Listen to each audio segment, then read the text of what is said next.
আসসালামু আলাইকুম ওয়া রাহমাতুল্লাহি ওয়া বারাকাতুহু। বিসমিল্লাহির রহমানির রহিম।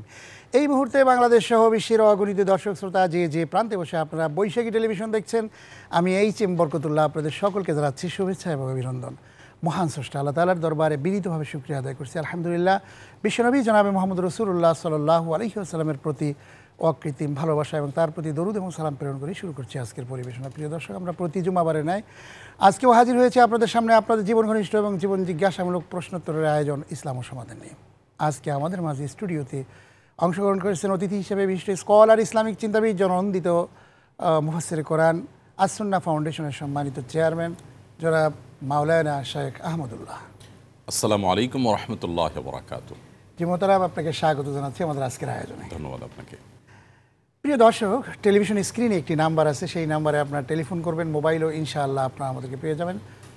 আশা করি আপনারা জীবন ঘনিষ্ঠ যে কোনো প্রশ্ন আমাদের আজকের আয়োজনে করবেন। আপনাদের প্রশ্নের উত্তরগুলো ইনশাআল্লাহ আমাদের মোহতারাম মেহমানের মাধ্যমে আমরা দেওয়ার চেষ্টা করব ইনশাআল্লাহ। আমরা চলে যাচ্ছি সরাসরি শেখ আহমদুল্লাহর কাছে। শেখ আহমদুল্লাহ, আপনাকে স্বাগত জানাচ্ছি আমাদের আজকের আয়োজনে। যে আমরা এমন একটা সময় আমরা এখন অতিবাহিত করছি, যেই সময়টায় একটা সুন্দর পরিবেশ বিরাজ করছিল সামগ্রিক দিক থেকে লক্ষ্য করতে পারছি, কিন্তু সেটার ভিতর দিয়েও আবার কিছু অপ্রীতিকর, অসামাজিক, অনৈক্য সৃষ্টির জন্য বিভিন্ন জায়গা থেকে কিছু বিষয় সংগঠিত হচ্ছে। যেমন গতকালকেও আমরা দেখেছি মানুষকে পিটিয়ে হত্যা করা এবং মানুষকে মারা, এরপরে সামাজিক অনৈক্য সৃষ্টি করা। এবং কোনো মানুষ, কোরআনেও তো রয়েছে যে কোনো মানুষকে যদি কেউ হত্যা করে তাহলে সে যেন গোটা জাতিকে হত্যা করে ফেলল। এই যে এটার দৃষ্টিতে আপনি বলবেন যে এই যে সামাজিক অনৈক্য, এগুলো সৃষ্টির পেছনে আসলে কারণগুলো কী এবং আমরা এগুলো রোধ করতে পারি কীভাবে? ধন্যবাদ আপনাকে। আলহামদুলিল্লাহ, সাল্লাতু ওয়াসসালামু আলা রাসূলিল্লাহ। দেখুন, আইন হাতে তুলে নেওয়ার যে প্রবণতা, এটি সমাজে বর্তমান যে বিশৃঙ্খল একটা পরিস্থিতি এখনও পর্যন্ত আছে, আলহামদুলিল্লাহ অনেকখানি নিয়ন্ত্রণে চলে আসছে। যতটুকু আছে এর পেছনে মূল কারণ হলো এটি, আমাদের মধ্যে পেশি শক্তির ব্যবহার, বুদ্ধি এবং বিবেকের ব্যবহারের চেয়ে পেশি শক্তির ব্যবহারটা বেশি করার প্রবণতা অনেক রয়েছে আমাদের মধ্যে। সেটা শিক্ষিত, অশিক্ষিত, গ্রামের, শহরের সর্বস্তরের মানুষের মধ্যে যেন এই রোগটা আমাদের মধ্যে একেবারে ঝেঁকে বসেছে।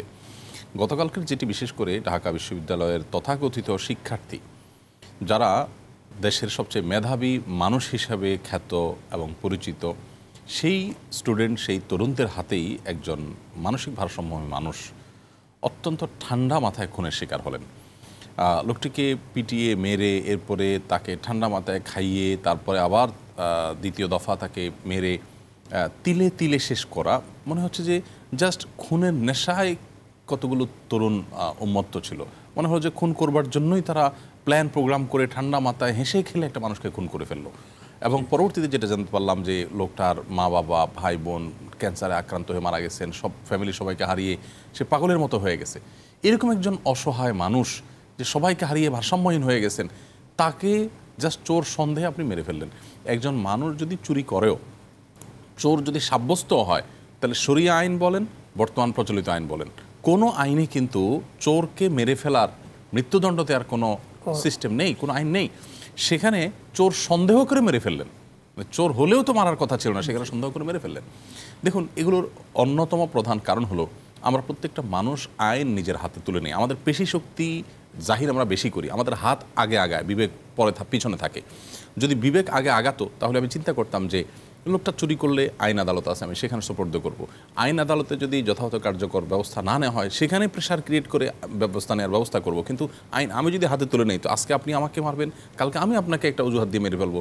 যে যাকে খুশি তাকে মেরে ফেলবে একটা অজুহাত দিয়ে। একজনকে মেরে বলবো যে লোকটা ধর্মবিদ্বেষী ছিল, একজনকে মেরে বলে ফেলা হবে যে লোকটা চুরি করছে বলে আমার সন্দেহ হয়েছিল। তাহলে তো একটা সমাজ বিশৃঙ্খল হয়ে যাবে। এখানে কেউ নবী করিম সাল্লাল্লাহু আলাইহি সাল্লামের একটা বিষয়কে উপস্থাপন করার চেষ্টা করেন, সেটা হলো যে মদিনাতে নবী করিম সাল্লাল্লাহু আলাইহি সাল্লাম নবী বিদ্বেষী যে ছিল তাকে হত্যা করেছেন সাহাবীরা, নবী সাল্লাল্লাহু আলাইহি সাল্লামের অনুমোদন ছিল কোনো কোনো ব্যক্তিরা। তারপরে এরকম আরও কিছু বিশৃঙ্খল পরিস্থিতিতে শাস্তি দিয়েছিল, নবী সাল্লাল্লাহু আলাইহি সাল্লাম অনুমোদন দিয়েছেন। এখানে ইস্যুটা হলো যে নবী করিম সাল্লাল্লাহু আলাইহি সাল্লাম তখন রাষ্ট্রনায়ক, তিনি কিন্তু প্রধান বিচারপতি। সেই জায়গা থেকে যখন তিনি কাউকে কোনো কথা বলবেন, এটা কিন্তু নির্বাহী অর্ডার, একটা রাষ্ট্রের অর্ডার হয়, এটা কোনো ব্যক্তির অর্ডার না। আপনি মক্কা যদি দেখেন, নবী করিম সাল্লাল্লাহু আলাইহি সাল্লামকে দেখবেন মক্কা কিন্তু কোনো প্রতিমা ভাঙচুর করতে তিনি নির্দেশ করেন নাই, এবং কোনো সাহাবী করেনও নাই সেটা। এবং এমন কি সেখানে কোনো নবী বিদ্বেষীকে হত্যা করার নির্দেশও দেন নাই, সেখানে কোনো আইন কোনো সাহাবী হাতে তুলে নেননি। কেন? কারণ নবী সাল্লাল্লাহু আলাইহি ওয়াসাল্লামের কাছে তখন রাষ্ট্রীয় পাওয়ার ছিল না, নির্বাহী আদেশদাতা ছিলেন না। যখন আপনি ব্যক্তি নির্বাহী আদেশদাতা হবেন না, তো আপনি কিভাবে একটা মানুষকে আপনার বিচার, আপনার জাজমেন্টের ভিত্তিতে মেরে ফেলবেন? তাহলে তো সবাই এভাবে করতে থাকবে। এই জন্য যে নিয়মতন্ত্র আছে এটার অনুসরণ করতে হবে। নিয়মতন্ত্র যত ত্রুটি থাকুক সেটা অনুসরণ না করে আমরা সবাই যার যার মতো এই কাজটা করতে থাকি, তাহলে সেটা বিশৃঙ্খল একটা পরিস্থিতি তৈরি হবে। এই কারণে ইসলাম কোনো অবস্থাতে আইন হাতে তুলে নেওয়ার কথা বলে না। যত অপরাধ করুক আপনি তাকে যথাযথ নিয়মে শাস্তির মুখোমুখি করবেন।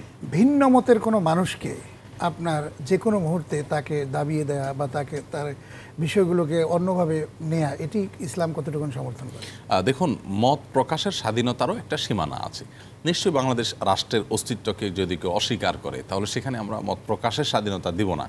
মত প্রকাশের স্বাধীনতার মানে এই নয় যে নবী করিম সাল্লাল্লাহু আলাইহি সাল্লামকে নিয়ে কেউ বাজে কথা বলবে এবং সেটাকেও স্বাধীনতা দেওয়া হবে। নিশ্চয়ই এটা একটা লিমিটেশন আছে, কিন্তু এর বাইরে যে জেনারেল মত প্রকাশ আছে, রাজনৈতিক ইস্যুতে মত প্রকাশ, ধর্মীয় ব্যাখ্যার ক্ষেত্রে মত প্রকাশ, এই যত যাবতীয় বিষয় আছে যেগুলো সমাজে আজকাল আমরা অনেক বেশি অস্থিরতা বা বিশৃঙ্খলা দেখতে পাই, সে বিষয়গুলোতে আসলে ইসলাম আমাদেরকে যথেষ্ট উদার হতে বলে। নবী করিম সাল্লাল্লাহু আলাইহি সাল্লামের সাহাবী এবং ইসলামের খলিফা ওমর রাদিয়াল্লাহু তাআলা আনহুর শাসন আমলে আপনি দেখবেন যে কোনো একটা বিষয়ে তিনি মত দিয়েছেন, তিনি দায়িত্বশীল রাষ্ট্রের প্রধান থাকার অবস্থাতে তার ওই কথা প্রোটেস্ট করেছেন কোনো সাহাবী যে না, আমি তো ভিন্নটা জানি নবী সাল্লাল্লাহু আলাইহি সাল্লাম থেকে, তিনি কিন্তু সেটাকে সাদরে গ্রহণ করেছেন। অতএব মত প্রকাশের এইটুকুন স্বাধীনতা থাকতে হবে, এবং সেই স্বাধীনতা যদি খর্ব করা হয় তাহলে সেক্ষেত্রে এই যে ছাত্র আন্দোলন হলো, বৈষম্য বিরোধী আন্দোলন হলো, মানুষ ফুঁসে উঠলো, কেন হলো তাহলে এত কিছু, যদি আবারও ঘুরে ফিরে সেগুলোই আমরা চর্চা করতে থাকি। এই জন্য ভিন্ন মতের মানুষ হলেই তাকে আক্রমণ করতে হবে, তার ঘরবাড়ি ভাঙচুর করতে হবে, জ্বালাও পোড়াও করতে হবে, এটা মোটেই গ্রহণযোগ্য হতে পারে না। একজন বিবেকবান, একজন দায়িত্বশীল মুসলিম অন্তত এই কাজটা করতে পারেন না। এই জন্য আমাদের সবাইকে যার যার জায়গা থেকে দায়িত্বশীল হতে হবে। আমরা কদিন আগে শুনছি যে যদিও বিচ্ছিন্ন দু একটা ঘটনা ঘটেছে, মাজার ভাঙা হয়েছে, তার আগে শুনেছি মন্দির কেউ ইয়ে করে, যদিও বিচ্ছিন্ন ঘটনা, কিন্তু সেটার বিরুদ্ধে ওলামায়ে কেরাম সোচ্চার ছিলেন, আমরা সোচ্চার আছি। কোনো অবস্থাতে এগুলো গ্রহণযোগ্য না। আইন হাতে তুলে যেই নেক, যে পরিচয় থাকুক না কেন, তাকে বরং আইনের হাতে সোপর্দ করে উপযুক্ত শাস্তি নিশ্চিত করতে হবে, তারপর সামাজিক সুশৃঙ্খলা ফিরে আসবে। অনেক ধন্যবাদ। আমরা গুরুত্বপূর্ণ কথা শুনছিলাম যে আসলে আমাদেরকে সহনশীল হতে হবে সামগ্রিক দিক থেকে, এটাই হচ্ছে বাস্তবতা। আমরা ধৈর্যশীল হতে পারি না, আমরা ইমোশনাল হয়ে যাই মাঝে মাঝে। এই জায়গা থেকে আসলে আমাদের বেরিয়ে আসতে হবে। আমরা একটি ফোন নিচ্ছি, একজন দর্শক লাইনে রয়েছেন। জি, আসসালামু আলাইকুম ওয়া রাহমাতুল্লাহ। জি, কে বলছেন, কোথা থেকে, নামটি বলে প্রশ্ন করুন। আসসালামু আলাইকুম। ওয়ালাইকুম আসসালাম ওয়া রাহমাতুল্লাহ। জি হুজুর, আমার দুইটা প্রশ্ন। জি বলুন। একটা প্রশ্ন, আমি একজনের থেকে কিছু টাকা পাই, জি, এখন ওই টাকাটা সে দিতেছে না। এখন আমার আগের ঘরের ছেলেমেয়েরা তো এখান থেকে হক পাবে। এখন আমি তো দিলেই না, আমি ছেলেমেয়েদের দিব না, দিলে কিভাবে দিব? এখন আমার করণীয় কি? জি, আগের ঘরের দর্শক, আপনার আগের ঘরের ছেলেমেয়েরা হক পাবে মানে কি? আগের ঘরের ছেলে বলতে কি, আপনি একটু কি ভালো করে বলুন। আপনার মানে যে ধরেন ওই যে আমি একজনকে ধার দিছিলাম টাকাটা। হ্যাঁ হ্যাঁ, জি বলুন। ধার দিছিলাম, এখন সে টাকাটা এখনো ফেরত দিতেছে না। আমি স্বামী নাই, স্বামীর আগের ঘরের ছেলে মেয়ে আছে। ও আচ্ছা, জি। তো স্বামীর আগের ঘরের ছেলেমেয়েরা তো আপনার সম্পদে ভাগ পাবে না। জি জি, আচ্ছা, প্রশ্নটা করব। জি, দ্বিতীয় প্রশ্ন বলুন। আমি তো আমার স্বামীকে না জানাই দিছিলাম টাকাগুলো তো আচ্ছা, বুঝতে পেরেছি। আপনি দ্বিতীয় প্রশ্নটি বলুন। জি জি, আরেকটা প্রশ্ন হুজুর, ধরেন আমি একজনের সাথে খারাপ ব্যবহার করছি, বলুন বলুন। সে নাই, সে মারা গেছে গা, তার ছেলে মেয়েও নাই, বউ বাচ্চাও নাই, তার ছেলে মেয়েও নাই। এখন তার শুধু ভাই বোন আছে, বাবা মাও নাই। এখন আমার কি করণীয়? আমি কিভাবে মাপ চাবো? অনেক ধন্যবাদ, আমরা বুঝতে পেরেছি। আসুন আপনার প্রশ্নের উত্তরই চলে যাচ্ছে। জি মোহতারাম। দর্শক, আপনার প্রথম প্রশ্নের উত্তর হলো যে আপনার আগের স্বামী যার অজান্তে তাকে না জানিয়ে কিছু টাকা আপনি কোথাও ধার দিয়েছেন, সে টাকাটা যার কাছে ধার দিয়েছেন তিনি আর ফেরত দিচ্ছেন না। এখন আপনার প্রশ্ন হলো যে আগের স্বামীর সন্তান যদি তারা বেঁচে থাকে, এটা তাদের হক আছে, অতএব এটা আপনি কিভাবে ব্যাক করবেন? এর উত্তর হলো যে যেহেতু এই টাকাটা আপনি ধার দিয়েছেন, টাকাটা আপনার কাছে নেই, আরেকজনের কাছে আছে, যার কাছে আছে দায়টা মূলত তার উপরে বর্তাবে, অর্থাৎ সে এখানে অপরাধী। আর আপনার এখানে দায় যতটুকু, সেটা হলো আপনি স্বামীকে না জিজ্ঞেস করে, না জেনে তাকে না বলে আপনি দিয়েছেন। এই না বলে দেওয়াটা আপনার অন্যায় হয়েছে, এই জন্য আপনার আল্লাহর কাছে মাপ চাইতে হবে। স্বামী যদি বেঁচে থাকে তাহলে তার সাথে যোগাযোগ করে তার কাছে এর দায় মুক্তি নেবেন। আর টাকার যে দায়টা, এটা পাওনাদারের উপরে বর্তাবে, যেহেতু টাকাটা আপনার কাছে নাই, পাওনাদারের কাছে আছে। তবে আপনার শেষ মুহূর্ত পর্যন্ত চেষ্টা থাকা উচিত টাকাটা আপনি আদায় করে, স্বামী বেঁচে থাকলে তার কাছে, তিনি বেঁচে না থাকলে তার ওয়ারিস হিসাবে আপনার একটা হিস্সা আছে এবং সন্তানদের একটা হিস্সা আছে। অবশ্য যদি বিবাহ বিচ্ছেদ তার মৃত্যুর আগে হয়ে থাকে তাহলে আপনার হিস্সা নাই, সন্তানদের হিস্সা আছে, তাহলে সেক্ষেত্রে তাদেরকে ব্যাক করে দিবেন যদি আদায় করতে পারেন। আর যদি আপনার সামর্থ্য থাকে আপনি দিয়ে দিবেন, আর যদি না দিতে পারেন আল্লাহর কাছে মাপ চাইবেন এবং টাকার দায়টা আপনার উপর বর্তাবে না। বাট আপনি স্বামীর অনুমোদন ছাড়া যে দিয়ে দিয়েছেন, এর জন্য আপনার কাছে আল্লাহর কাছে আপনাকে তওবা করতে হবে। আর দ্বিতীয় প্রশ্নের উত্তর হলো যে আপনি কারোর প্রতি ব্যবহার খারাপ করেছেন, কোনো অধিকার নষ্ট করেছেন, এখন তার সে বেঁচে নাই অথবা তার কেউ বেঁচে নাই, কী করবেন? উত্তর হলো এই জাতীয় ক্ষেত্রে ওই ব্যক্তির জন্য আল্লাহর কাছে মাপ চাইবেন, আল্লাহ তাকে আপনি মাফ করে দিন, তার জন্য তার শুভাকাঙ্ক্ষী হবেন, তার জন্য দোয়া করবেন, সম্ভব হলে তার পক্ষ থেকে কিছু সাদাকা করে দিবেন এবং আল্লাহর কাছে মাপ চাইবেন যে আল্লাহ তুমি আমাকে এখান থেকে উদ্ধার করো। কিয়ামতের ময়দানে এরকম পাওনাদারের কাছ থেকে আল্লাহ তাআলা কোনো বান্দাকে তার নেকামলের কারণে মুক্ত করবেন। ওই পাওনাদারকে আল্লাহ তাআলা নেগোসিয়েশন করে আপনার থেকে দায়মুক্ত আপনাকে করে দেবেন ইনশাআল্লাহ তাআলা।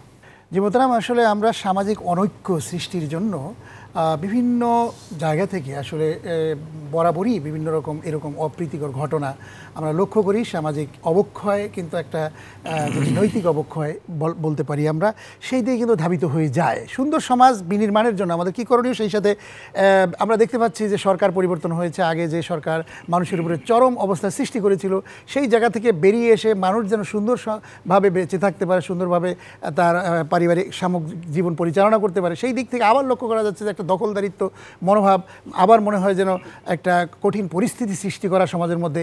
এই যে একটা অপ্রীতিকর ঘটনাগুলো ঘটেই যাচ্ছে দিন দিন, এই সম্পর্কে আপনি কি বলবেন যে আমাদের কি করণীয়?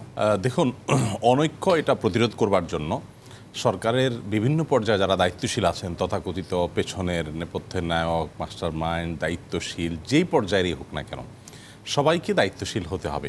অনৈক্য হতে পারে এরকম কোনো বিষয়ের ব্যাপারে মুখ খোলা যাবে না বা পদক্ষেপ নেওয়া যাবে না এবং সর্বোচ্চ সতর্ক থাকতে হবে। আমরা দেখতে পাচ্ছি যে দায়িত্বশীল জায়গা থেকে অনেক সময় এমন কথা বলা হচ্ছে যে কথাগুলো কেউ বিচ্ছিন্নভাবে যদিও, যে কথাগুলো অনেকের সূত্রপাত করতে পারে। দীর্ঘদিন থেকে এদেশে যে প্র্যাকটিস চলে আসছে ধর্মের, সেটার বিরুদ্ধেও কথা শোনা যাচ্ছে। তো এগুলো কিন্তু অনেকের সূত্রপাত করতে পারে। আর এমনিতে এর বাইরে যে দখলদারিত্ব চলছে, এগুলোর বিরুদ্ধে আলহামদুলিল্লাহ গভর্নমেন্ট খুব শক্ত অবস্থানে আছে। ইতিমধ্যে সেনাবাহিনীকে ম্যাজিস্ট্রেসি পাওয়ার দেওয়া হয়েছে, বিভিন্ন জায়গায় অ্যাকশন শুরু হয়েছে। আমরা আশা করব যে অল্প সময়ের মধ্যে এটি নিয়ন্ত্রণে আসবে। তবে সাধারণ মানুষের মধ্যে প্রচুর পরিমাণ পর্যালোচনা বাড়াতে হবে, সচেতনতা বৃদ্ধি করতে হবে। সেই জায়গা থেকে আমরা বলবো এদেশের সংখ্যাগরিষ্ঠ মানুষ মুসলমান। আপনি যদি নিজেকে মুসলমান দাবি করে থাকেন তো মনে রাখবেন, কোনো যুক্তিতে আপনি কারোর সম্পদ দখল করতে পারেন না, আপনি কোনো যুক্তিতেই কারোর কোনো জায়গায় দখলদারিত্ব চালাতে পারেন না। আপনি এখন পরিবেশ আপনার অনুকূলে মনে করেছেন, আপনি যদি এটা করেন তাহলে মানুষ কেন এত কষ্ট করে এত বিশাল সংগ্রামের মধ্য দিয়ে একটা নতুন বাংলাদেশে ফিরে আসার চেষ্টা করেছে? এত রক্তের মূল্য কি এই? এতগুলো মানুষের চোখের পায়ের পঙ্গুত্বের মূল্য কি এই? আমার মনে হচ্ছে যে এই বিষয়ে আমাদের প্রত্যেকটা বারবার নিজেকে জিজ্ঞেস করা উচিত এবং আহত নিহতদের ভিডিওগুলো আমাদের মাঝে মাঝে দেখা দরকার। এগুলো দেখলে যদি আমাদের বিবেক কিছুটা নাড়া দেয় যে আমরা এই মানুষগুলোর জীবন, তাদের যে ত্যাগ, সেটাকে আমরা এভাবে মূল্যহীন করে দিতে পারি না। একজন মানুষ যদি কারোর সম্পদ আত্মসাৎ করে, নবী সাল্লাল্লাহু আলাইহি ওয়াসাল্লাম বলেছেন, 1 বিঘত সম্পদ যদি আত্মসাৎ করে 7 স্তরের জমিন, এই ভূখণ্ড তার গলায় ঝুলিয়ে দেওয়া হবে এবং কিয়ামতে তার এই শাস্তি হতে থাকবে অনবরত। বিধায় এই দখলদারিত্ব বলি, চাঁদাবাজি বলি, তারপরে মানুষের উপর চড়াও হওয়া বলি, ভিন্ন জুলুম করার কথা বলি, আইন হাতে তুলে নেওয়া বলি, কোনো একটা ঠুনকো অজুহাতের ভিত্তিতে মানুষকে মেরে ফেলার কথা বলি, যত রকম অপরাধ আমরা দেখতে পাচ্ছি, এর সবগুলো বন্ধ করার ব্যাপারে সামাজিক ঐক্য থাকা দরকার। আপনি বারবার ঐক্যের কথা বলছেন, আমরা যদি সবাই ঐক্যবদ্ধ থাকি, যেগুলো আমরা হতে দেবো না, তাহলে ইনশাআল্লাহ সমাজ এগুলো হবে না। সবাইকে ঐক্যবদ্ধ হতে হবে, সবাইকে সোচ্চার হতে হবে। আপনি ঠিকই বলেছেন যে আরও কিছু বিষয় আছে যে বিষয়গুলো আমরা দেখতে পাচ্ছি, যেমন চাঁদাবাজি। আগে কিন্তু এটি সরাসরি বিভিন্নভাবে হতো, কিন্তু এখন মোটিভটা চেঞ্জ হয়ে গিয়েছে, অন্য প্রক্রিয়ায় চাঁদাবাজির একটা মহরত শুরু হয়েছে। তারপর টেন্ডারবাজিও বলা হয়, যেগুলো জেলাগুলোতে বিভিন্ন জায়গায় আমরা লক্ষ্য করতে পারছি যে আগে দলীয়করণ, আত্মীয়করণ, বিভিন্ন রকমের একটা পরিস্থিতি ছিল। আমরা তো আসলে মুসলিম জাতি, আমাদের তো একটা ধর্মীয় ঐতিহ্য আছে, সেই ঐতিহ্যকে আমরা ভুলে গিয়ে আমরা এই যে কাজগুলো করছি এখন একটি চেঞ্জিং পরিস্থিতি, এখন এই অবস্থায় আমাদের কি করণীয়? দেখুন, যেই অচলাবস্থা বা যে আপনার অনাচার যেগুলো আছে, সেই অনাচারগুলোর ব্যাপারে আসলে জিরো টলারেন্সে আসার কোনো বিকল্প নাই। একেবারে তড়িৎ গতিতে আইনের শাসন প্রতিষ্ঠা করা, দ্রুততার সাথে তাদের বিচার কার্যকর করা এবং কোনো প্রকার অজুহাত দাঁড় না করানো। অপরাধী তার কী পরিচয় এটা আসলে জানার প্রয়োজন নাই। তাকে সর্বোচ্চ তার যে প্রাপ্য শাস্তি, সেটা যথাযথ শাস্তি তাকে পাওয়া মানে নিশ্চিত করা তার জন্য। এবং সেই সাথে আমি যেটা বলছিলাম একটু আগে, যে সামাজিক ঐক্যটা অনেক গুরুত্বপূর্ণ। দেখুন, এদেশে ৩.৫ লক্ষ মসজিদ, আজকে জুমার দিন ৩.৫ লক্ষ মসজিদে প্রায় ৫ থেকে ৬ কোটি মানুষ আজ একত্র হবে। একটা নির্দিষ্ট সময় সবাই মসজিদে থাকবে। এই মসজিদের মেম্বারগুলোকে যদি যথাযথভাবে ব্যবহার করা হতো, সরকার যদি এটাকে অন করতো এবং এটাকে ব্যবহার করা বলতে পজিটিভ অর্থে ব্যবহার করার যদি চেষ্টা করতো, যে ইমাম সাহেবদের মাধ্যমে তারা মানুষকে অ্যাওয়্যার করবে, মানুষকে সচেতন করবে, তাহলে আমার মনে হয় সমাজকে জাগানোটা অনেক বেশি সম্ভব হতো, সহজ হতো। এখন এক এক মসজিদে এক একটা আলোচনা আছে। আজকে কোনো মসজিদে জান্নাতের আলোচনা, কোনো মসজিদে হয়তো জাহান্নামের আলোচনা, কোনো মসজিদে হয়তো তাসবিহের ফজিলত, কোনো মসজিদে হয়তো এই চলমান ইস্যু নিয়ে আলোচনা হচ্ছে। যদি একটা গাইডলাইন থাকতো, আস্থা তৈরি করা যেত, তাহলে মসজিদগুলো থেকে কিন্তু এই সংকট মোকাবেলা সহজ হতো। গভর্নমেন্ট একসাথে ৩.৫ লক্ষ অফিস থেকে ৬ কোটি মানুষকে অ্যাড্রেস করে কোনো কিছু করার ক্ষমতা বাংলাদেশের কোনো গভর্নমেন্টের ছিল না, বর্তমান কোনো গভর্নমেন্টেরও নাই, বর্তমান গভর্নমেন্টেরও নাই। কিন্তু এটা মসজিদগুলো থেকে হতে পারতো। কিন্তু বারবার কেন জানি ধার্মিক মানুষদেরকে ঠেলে এক পাশে ফেলে দেওয়া, তাদেরকে রাষ্ট্রের তারা যেন এখানে ভাড়াটিয়া এমন একটা আচরণ তাদের সাথে করা, এটার কারণে কিন্তু আমরা বিপুল সম্ভাবনা এটা আমরা হাতছাড়া করছি। আমাদের এই সম্ভাবনাকে যদি আমরা ব্যবহার করি, আমার মনে হয় সমাজে শুধু এই সমস্যাই নয়, আরও যত সমস্যা বা সংকট আসবে, এগুলো উত্তরণের সবচেয়ে শক্তিশালী জায়গা হতে পারে মসজিদের মেম্বারগুলো। আপনি সমস্ত মিডিয়া একযোগে যদি বলেন যে একযোগে সবচেয়ে পিক টাইম একটা সমস্ত মিডিয়াগুলোতে কয়জন দর্শক থাকে, কিন্তু মসজিদগুলোর মেম্বার থেকে আমি তো বললাম যে ৩.৫ লক্ষ মসজিদে ১৫০ কোটি মানুষ থাকে, তাহলে ৬ কোটি মানুষ ১২:৩০ থেকে ১টা পর্যন্ত এই টাইমের মধ্যে সারা বাংলাদেশে মসজিদে থাকে। ৬ কোটি মানুষ, এই ৬ কোটি মানুষকে অ্যাড্রেস করার ক্ষমতা সবগুলো মিডিয়ার একসাথে নেই, কিন্তু মসজিদের মেম্বারগুলোর আছে। বাট এটা কিন্তু আমরা ব্যবহার করতে পারি। আমার মনে হয় এই নৈরাজ্য বন্ধের জন্য সামাজিক ঐক্য সৃষ্টি করা, মানুষকে সচেতন করে কাজগুলো অনেক বেশি। আপনি একটা দারুণ কথাই বলেছেন যে আসলে এই যে মসজিদগুলো, এতগুলি মসজিদের মধ্যে এই যে খুতবা পড়া হয়, যেমন বাংলায় পরিবেশন করা হয়, এই জায়গাটাতে একটা সঠিক ডিরেকশন, সঠিক জিনিসটা যদি উপস্থাপন করে খতিব, তাহলে কিন্তু সেই জিনিসটা একটা মেসেজ গোটা জাতি পেয়ে যাবে। অনেক সুন্দর কথা। সর্বশেষ আমরা প্রায় অনুষ্ঠান শেষের দিকে একবার উপনীত হয়েছি। আপনারা জানতে চাচ্ছি যে এই যে প্রচুর বাংলাদেশে একটা বন্যার একটা কঠিন পরিস্থিতি, একটা দুর্যোগ চলে গেল, সেই দুর্যোগের মধ্যে মানুষ কিন্তু আসলে সেই এলাকার মানুষগুলোর পাশে দাঁড়িয়েছিল। আপনিও আসুনা ফাউন্ডেশনের মাধ্যমে যে প্রচেষ্টাগুলো চালিয়েছেন, সব মিলে আসলে এখন সেই এলাকার বা সব মিলে এখন কি করণীয়? দেখুন, বন্যায় আমরা দেখেছি বাংলাদেশে মানুষ কি পরিমাণ কল্যাণকামিতা সাধারণ মানুষের মধ্যে আছে। আমি বলেছি যে যোগ্য নেতৃত্ব যদি পায় মানুষ এবং আস্থা যদি জনগণের অর্জন করা যায়, তাহলে এদেশের সকল সংকট, সকল সমস্যা মোকাবেলার জন্য এদেশের 18 কোটি মানুষের ঐক্যবদ্ধ প্রচেষ্টা যথেষ্ট। আমরা শুধু আসন্না ফাউন্ডেশনই নয়, আমরা দেখেছি যে যত জায়গা থেকে ত্রাণ বিতরণের উদ্যোগ নেওয়া হয়েছে, সে সব জায়গাতে মানুষ কিন্তু ঝাঁপিয়ে পড়েছে। আলহামদুলিল্লাহ, বন্যার পানি অনেকখানি নেমে গেছে।